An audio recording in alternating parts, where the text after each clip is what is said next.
Tiffany did, holding baby Jetta close to her chest while she slept. Only 3 weeks old, and she was the dearest thing. Tiffany had heard so many stories of how the baby would ruin her sleep, but there had been nothing of that sort from Jetta. She had been sleeping, well, like a baby, ever since birth, and never fussed much. The quietness, along with her appearance, had made Tiffany's mother anxious. "The child is evil, I tell you," she said, spitting on the floor. She was trying to drive out the demon in her whenever Tiffany wasn't looking. "I can smell it on her skin. Death and decay from the pit of hell. Still smells burnt. She is sent here to destroy us all, I tell you." "She is no such thing," Tiffany had told her, laughing, even though she was slightly anxious. Her mother had always believed in all that old superstition.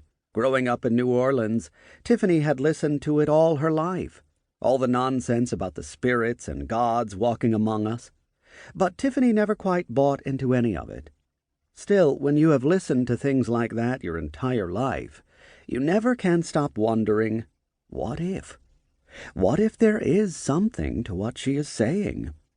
"Nonsense," Tiffany had told her repeatedly, not just to convince her mother, but also her worried self.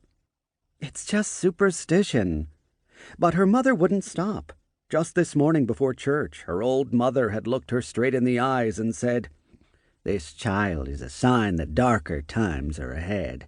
I'm telling you, darker times are ahead of us." Luckily, Gregory was a Christian, and he had taken Tiffany to church once they met, and there she had finally found something she could believe in: love. Nothing else. No dancing spirits or darkness lurking around every street corner. Just peace and love. Tiffany refused to let her mother destroy the happiest moment of her entire life by worrying about something so silly.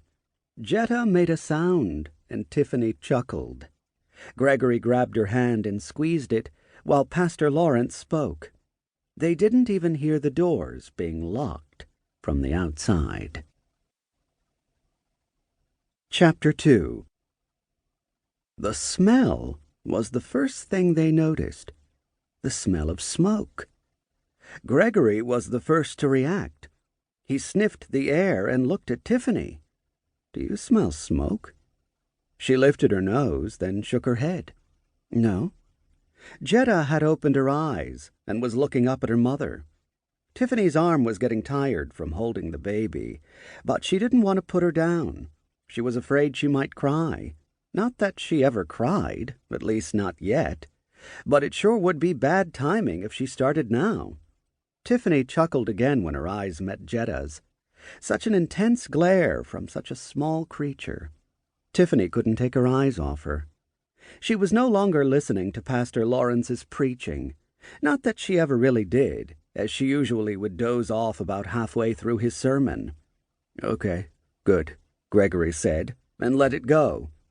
But only for a few minutes, until someone sitting closer to the door smelled it too. Soon people were asking other people sitting next to them if they smelled smoke too, and they did. Tiffany smelled it too, and soon her blissful smile turned into one of anxiety. Gregory rose to his feet and looked at the pastor. "Lawrence, I think we need to get people out of here." But it was too late. The sound of the flames licking the sides of the church was suddenly deafening, and Tiffany felt panic rise, not just in her, but also in everyone inside the small building. It rushed through them like a blazing wave. "Fire!" someone yelled when she spotted smoke seeping in from under the door. Screams emerged, and people rushed to the doors leading outside. Gregory was in front, making sure Tiffany and the baby were protected from the stampede. He grabbed the handle and shook it, but the door didn't open. "It's locked," he said.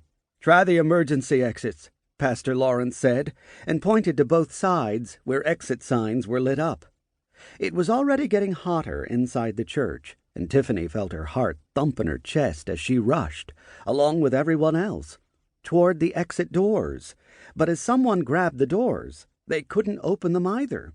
None of them. They were trapped. Tiffany turned her head and looked at Gregory for help.